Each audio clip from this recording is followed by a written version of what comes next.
Hi everybody, and thanks for watching this video. Here we're going to be covering positioning and categorization for DTC brands, and crucially why it matters for SEO and PPC, and making these campaigns succeed and be as effective as they can be. This is the first in a series of videos. In future videos we're going to be covering the execution side of things, how to apply all of this, build out your positioning canvas and framework. But here we're going to be focusing on the groundwork and understanding positioning and categorization and why it matters.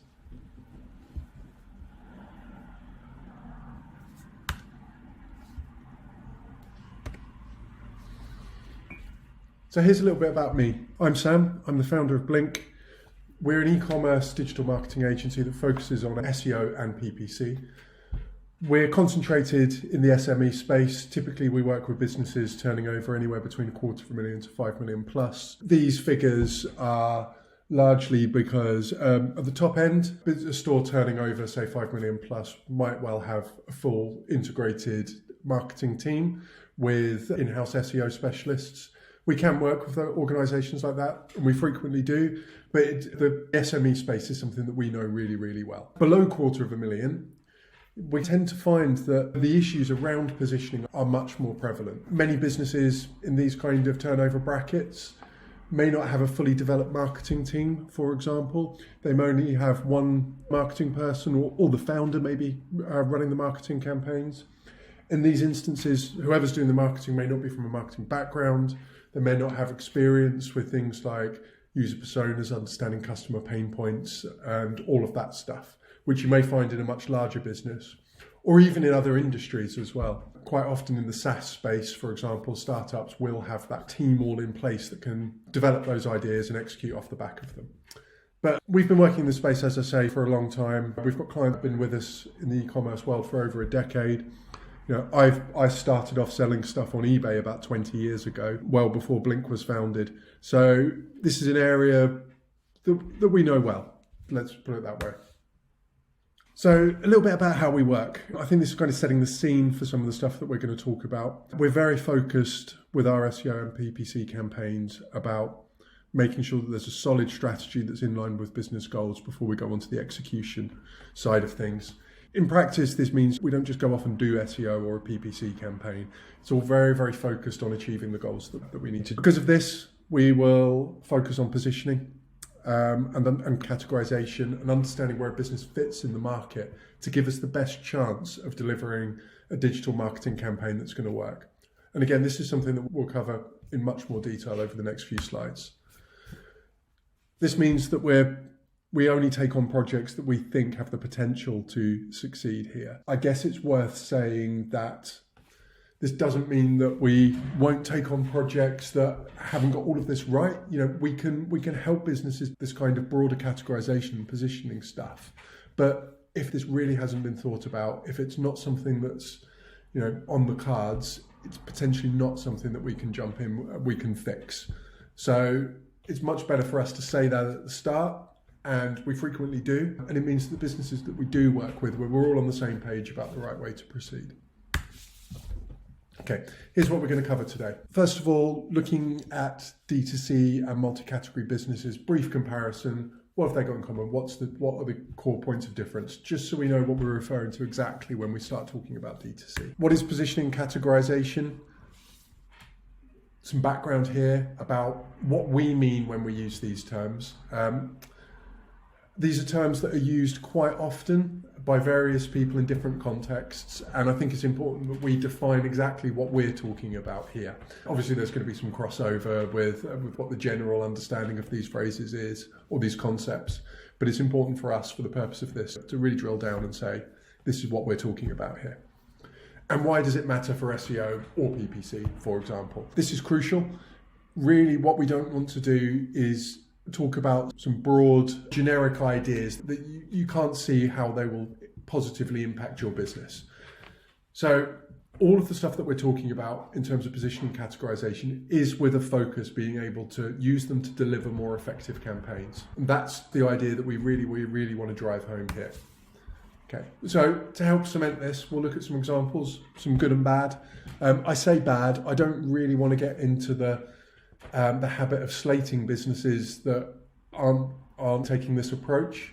There's different ways to carry out marketing. The examples that we've pulled together are ones that we think show the kind of gaps between that position categorization could fill. It's not that we're saying it's the right strategy for them and that they should be doing, they're not doing stuff that they should be.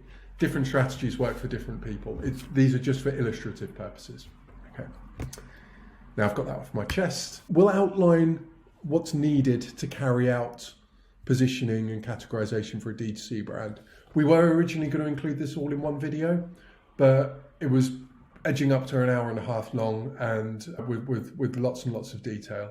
So this will be the next video that's released in this sequence. For many of you watching this should already be available, but for those of you that aren't seeing it, then it will only be a week or so. It's very nearly finished.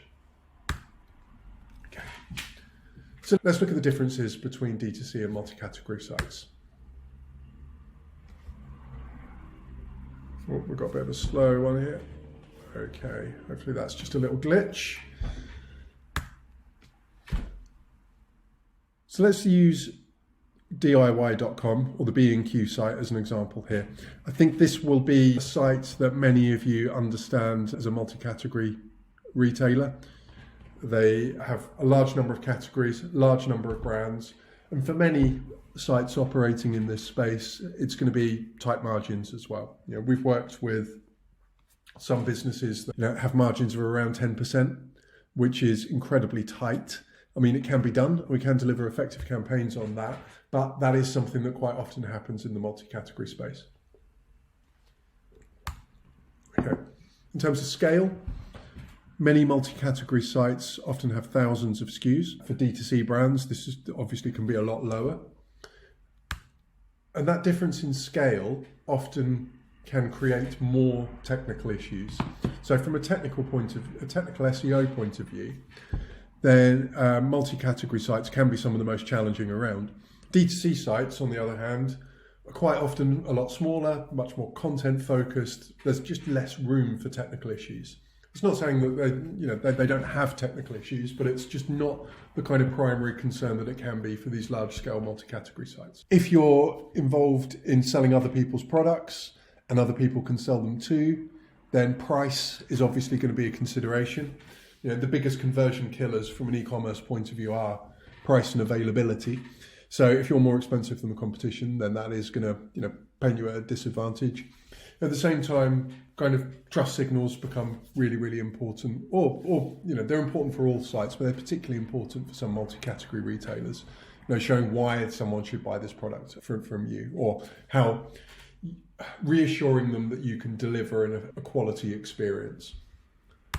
Okay, so let's go look at some D2C brands. Here's a few that we work with: Stasher, Blinds to Box, Private Label, for example. These brands you may or may not have heard of. One of the really interesting things about D2C, and this does tie in to a lot that we're going to say about digital marketing and executing effective SEO campaigns and PPC, is that they usually solve a problem or have some kind of key point of difference. There's a reason why they have a whole site about them. And that's not just because whoever set the business up wants to sell the product. There's a justification in some way that they're being sold D2C.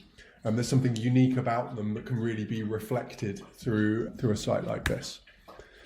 D2C typically has healthier margins, obviously. Selling direct to consumer quite often without retail premises does mean that there's more room for margins, which is obviously a massive advantage. Quite often we'll see a much smaller range of products and SKUs, as mentioned. It could be as low as one, some may have a few hundred, but we're certainly not talking about thousands and thousands of products. Now, a strong brand story is often really, really important. People understanding the brand, kind of allowing you to set the scene about the brand, to give a customer the space and the kind of reassurance and the information that they need about your brand and how it might benefit them is always something that's really important in the D2C space. And it's something that comes up time and time again. But at the same time, many brands don't have that brand awareness. There's not that kind of that history or visibility, especially when something's being launched D2C. And this can, the advantage here is that you've got a whole a whole site to develop your kind of brand messaging, as opposed to a single product or category page on another person's site.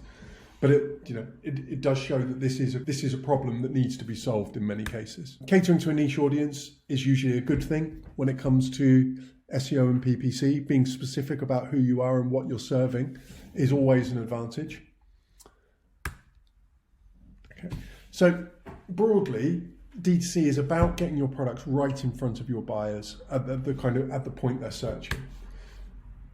And this quote from Jessie Healy is interesting. I'm not the biggest fan of LinkedIn influencer posts, and I think that would be a bit of a disservice to Jessie Healy to lump her in with that kind of stuff.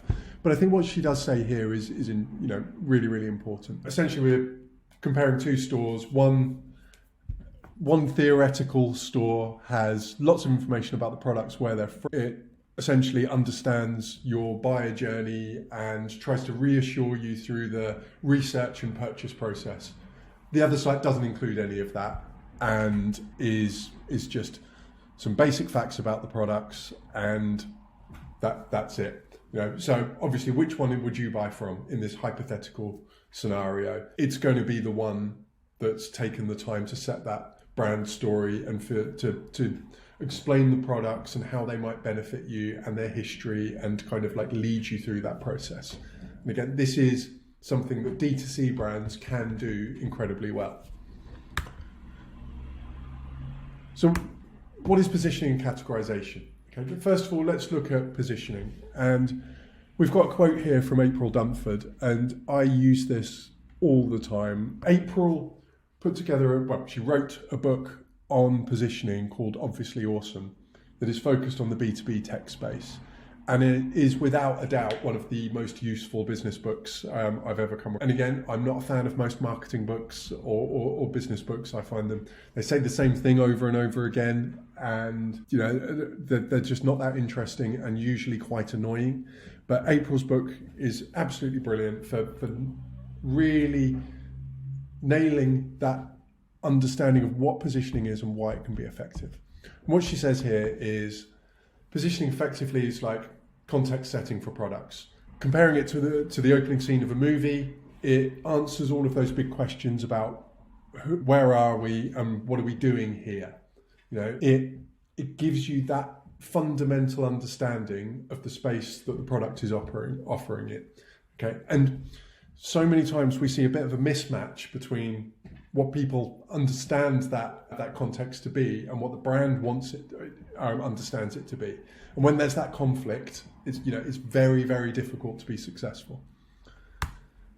Okay, so in terms of categorization, positioning, categorization are terms that are used quite interchangeably. They kind of mean different things, or they can mean roughly the same thing. But let's just kind of jot down or kind of explain what we're getting at when we talk about categorization. So categorization means that your customers can slot your brand or product into a group that they can understand.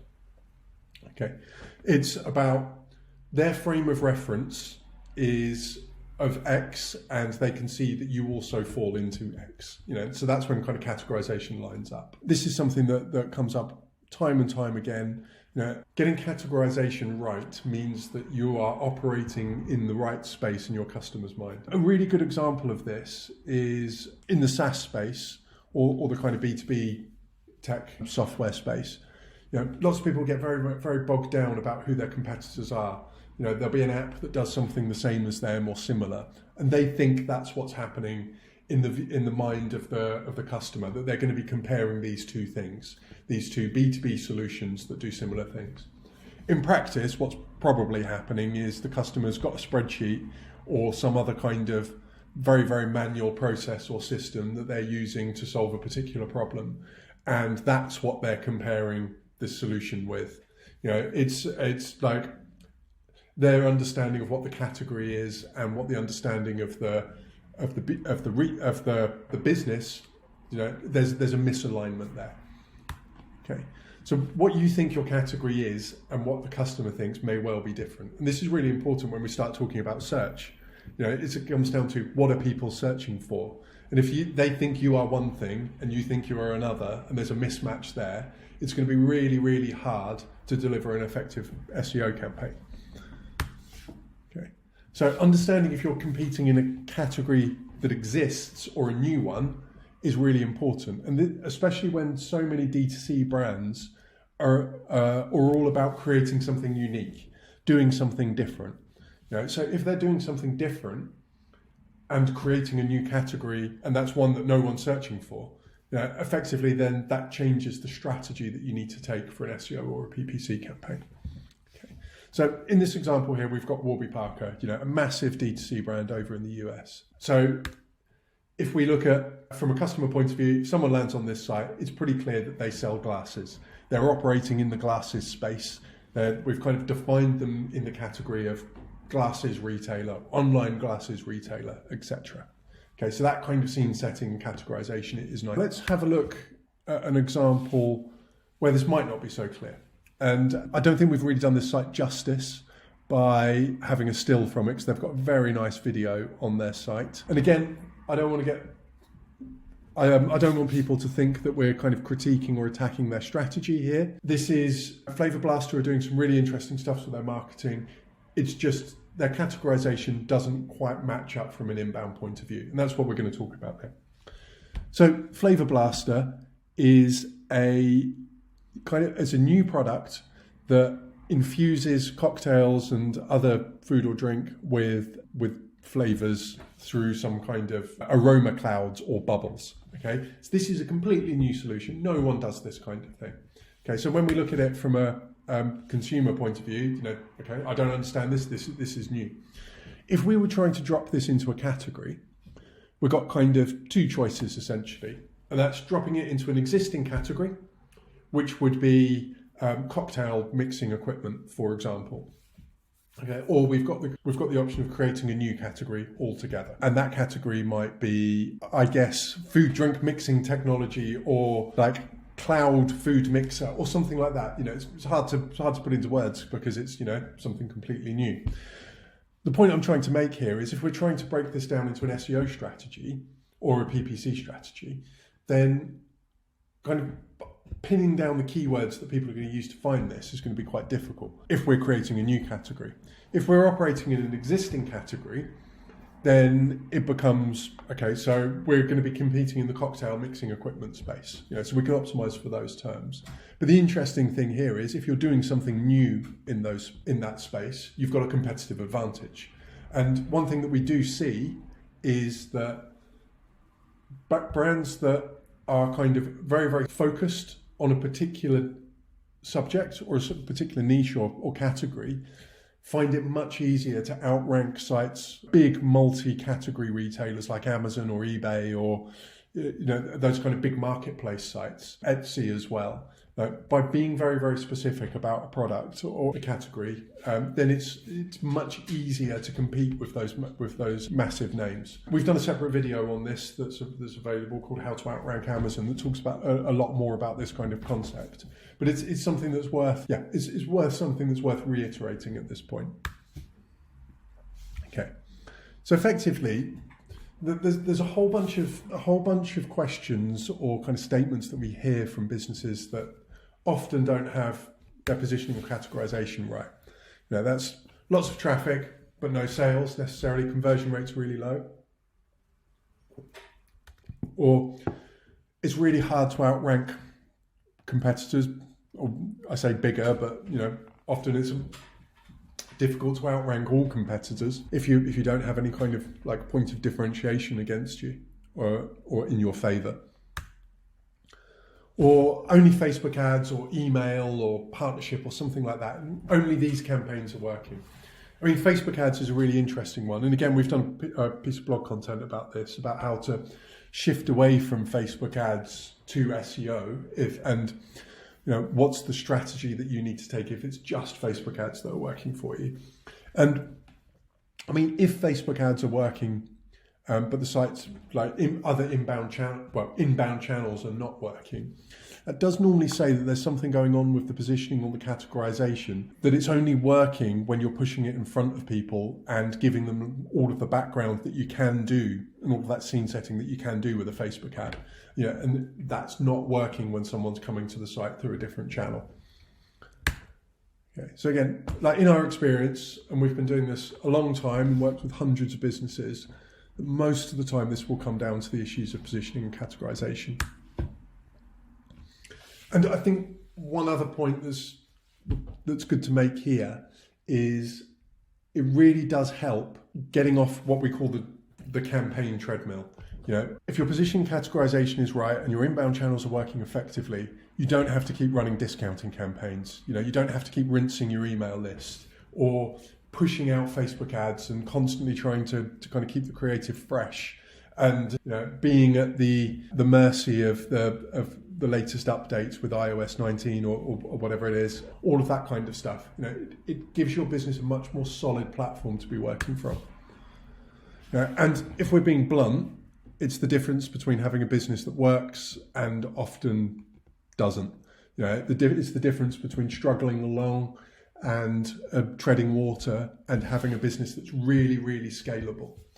And there's so many good examples of businesses out there, DTC brands, that have got their positioning right and then executed some strong digital marketing campaigns off the back of it and seen 10, 20, 100 times growth. Okay. So what we're going to look at here is a few examples of the kind of questions that we see pop up time and time again around these subjects. So here's an example from the Reddit board, eCommerce. And you can go on there any time of day really and see someone posting this kind of stuff. You know, I've got this site here, it's not working, like I'm doing ad stuff, it's not converting, not getting any inbound traffic, it's just not happening. Okay. There's another one here. This guy's got a shop. I think this is really interesting. This is a great example of getting bogged down into the tactics before getting the strategy right. So in this example, he's talking about color theory with the use of red sale prices and just can't seem to sell anything. He's only sold a couple of things, you know, over the past couple of months. Really, you know, it's a case of, is the product right? Have you given someone a reason why they should be buying it from you rather than someone else? Right, you know, if that stuff isn't down, no color theory or kind of like getting drilled down into the minutiae of UX is really gonna help.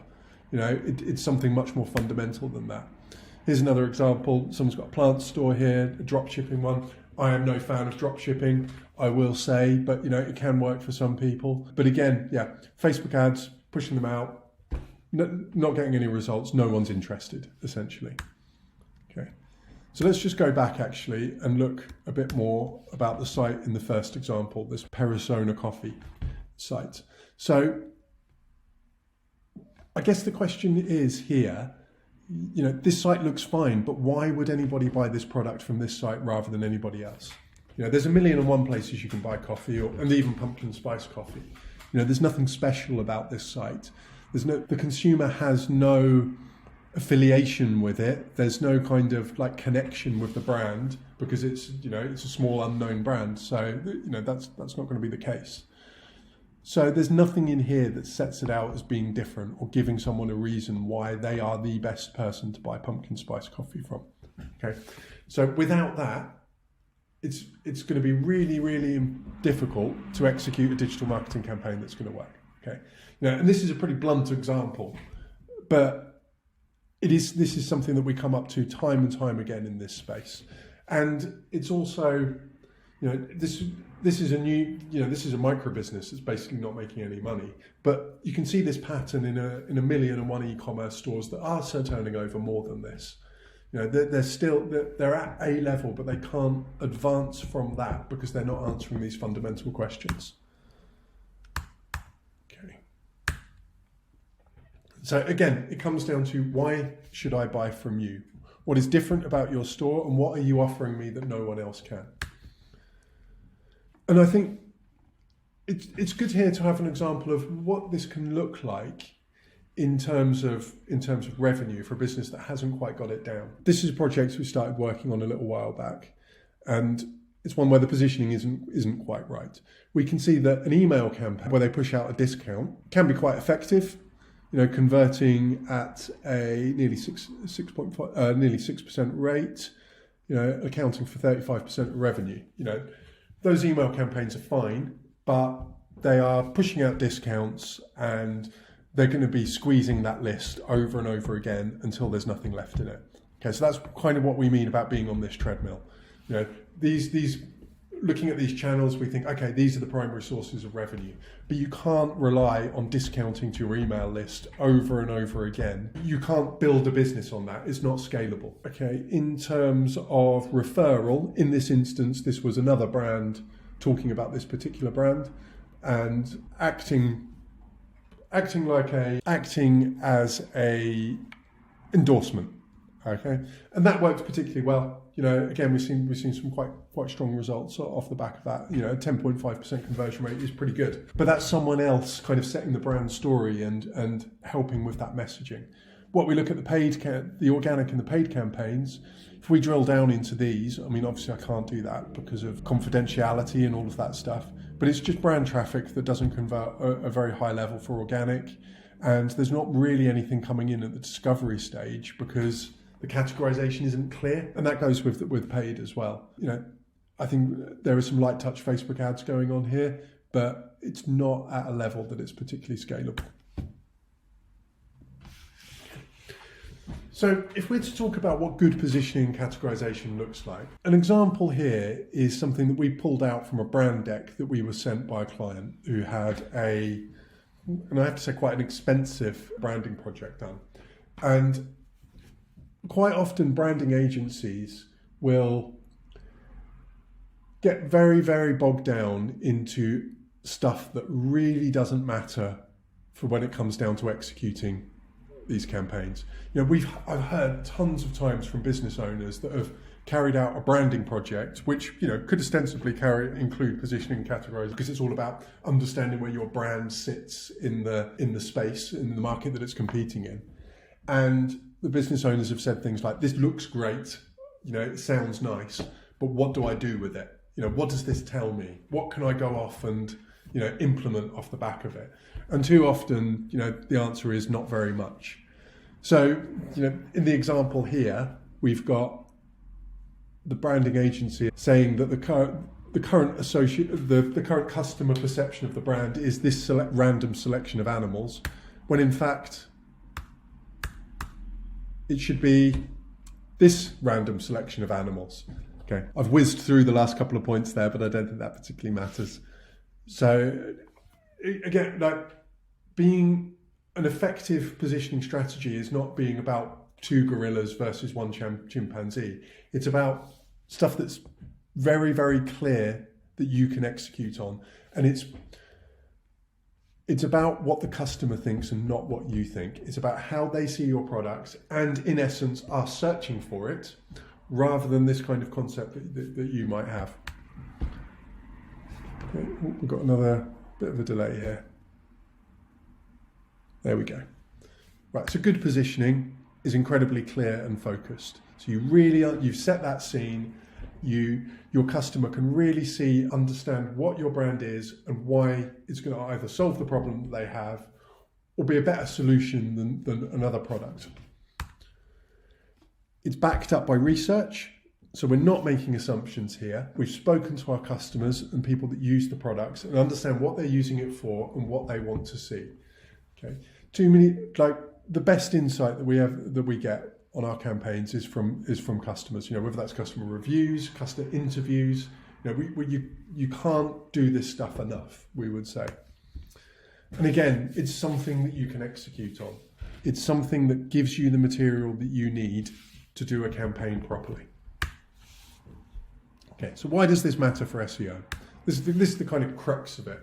You know, Google is incredibly clear about what it wants. Relevant websites perform incredibly well for related search. You know, we can talk about matching intent behind searches and all of that kind of stuff. But if you have a site that is incredibly relevant to a particular phrase and kind of addresses all of the questions around that phrase in depth with high quality content, then you're going to perform quite well. And usually be able to outrank sites that have, you know, that spread across a number of categories. They may have much more authority. You know, they may be Amazon, for example.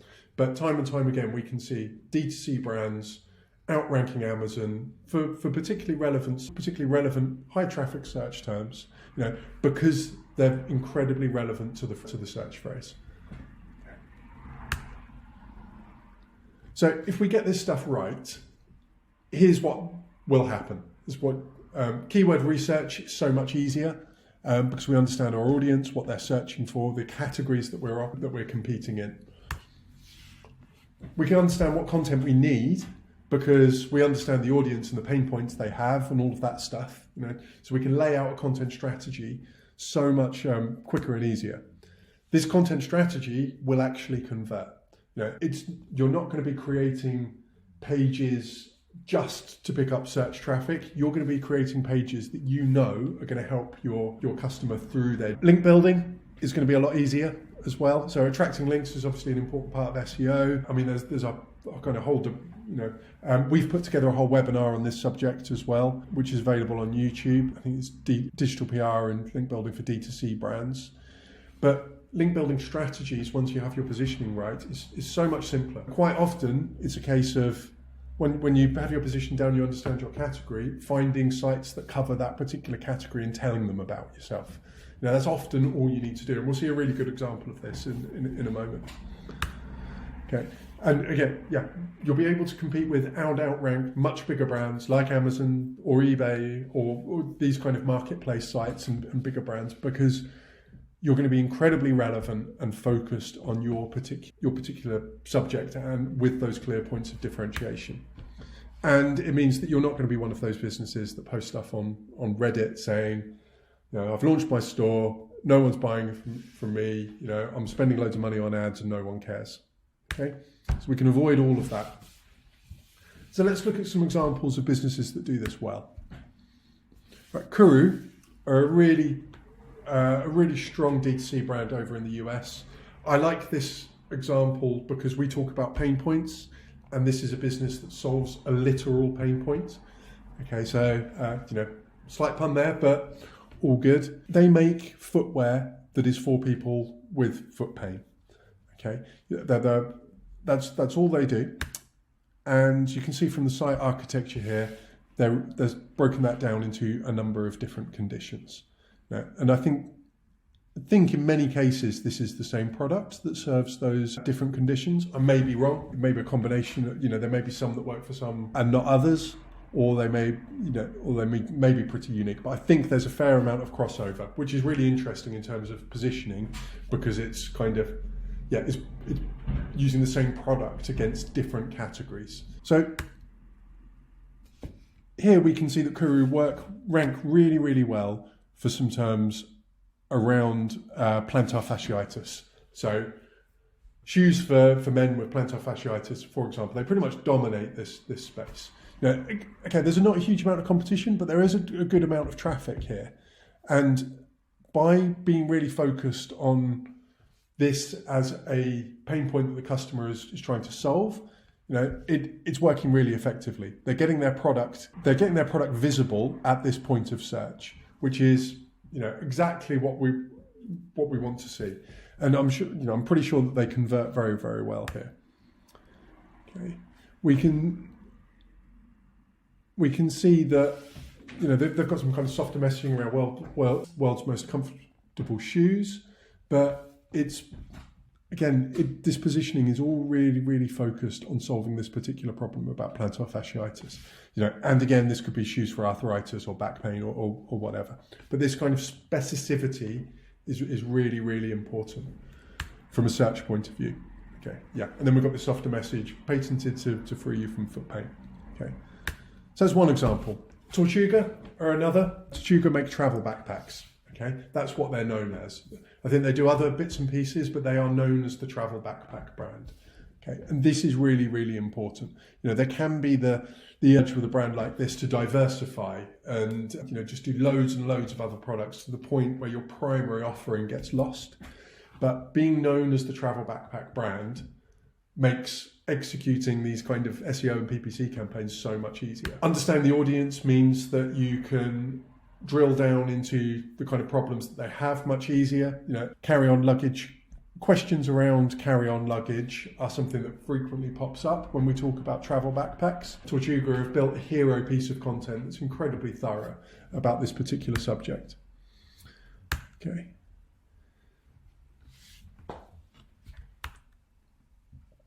So again, you can see that they're building out a whole bunch of content that's ranking for terms at the discovery stage, informational and transactional terms, talking about backpack, carry-on luggage, best backpack for study abroad, etc. And they're really dominating this space through this content that they've produced that again addresses these particular pain points. Okay. And I'll come back to the link building side of things, and you can see here's just a sample of some of the links that they've got coming on. But the best carry-on luggage 2020 on travelandleisure.com, the best backpack for 2021 on Indie Traveller. When you're known as the travel backpack brand and someone does a listicle about travel backpacks, it makes sense for you to be included. And this is, it makes this link building stuff so much easier. I think there was an interesting example from Mark Rofe on Twitter recently where he talks about his christmastrees.co.uk domain, and how journalists are much more keen to cover that site because the URL is christmastrees.co.uk, and they can see that it's very, very specific to being a Christmas tree retailer. Okay, so yeah, a bit of an aside there, but the gist is link building is much easier when your positioning is right because you're focused on, you're only going to be contacting people that are interested in your particular offering. You're not going broad and being too diluted. Okay, so let's have a look at some examples of ones that aren't quite there. So Mood Pants, really interesting brand. They do. I think this is a subscription service where you can have a new pair of underwear delivered each month or each week. Each one's got a fun design, really strong novelty product. Not a cheap product, or I say that it's not. They're not competing on price. They're high quality, I believe, and sustainable, and all of that stuff. Now, the thing here, what's actually happening is they're optimized for a term like ladies' underwear. And I think that's completely the wrong category for them to be competing in.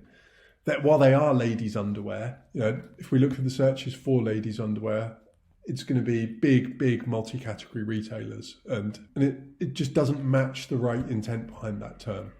That's not, if someone's typing in ladies' underwear, a site like this is not what they're going to be expecting. And if we look at some of the kind of shopping results that are triggered by the search term funny underwear, which is another one where they're competing, you can see that there's just, it's not quality product. It's cheap. Well, actually,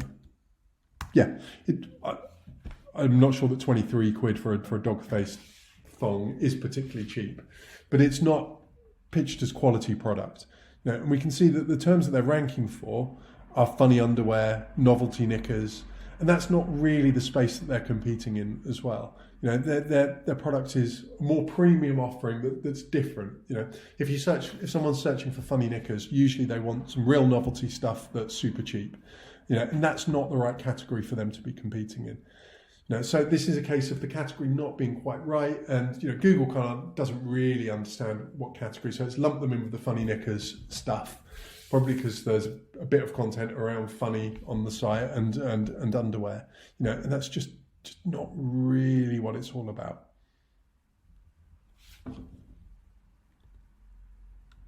So yeah, optimized for ladies' underwear, but it's ranking for funny underwear related terms and competing with low cost novelty sites and SERPs.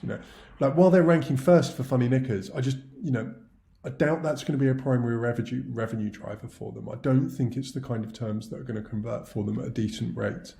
Okay, so while it might be seen as an achievement, it's not something that is likely to be driving a substantial amount of revenue for them. Okay, so what we've got here is a streetwear brand called Loud, and again, this isn't about kind of criticizing their marketing strategy. Like, the streetwear space is incredibly competitive. I think it's one of the most competitive kind of like e-commerce categories out there. Like, they've got some interesting designs. Like, the brand has some good recognition and a good following.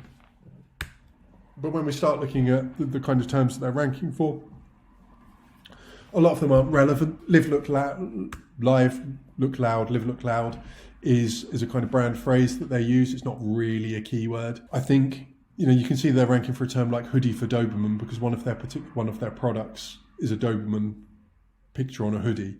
There's a real kind of disconnect in that kind of the intent behind the term and what's actually ranking. Loud hoodie is probably going to refer to someone looking for a particularly loud or garish design.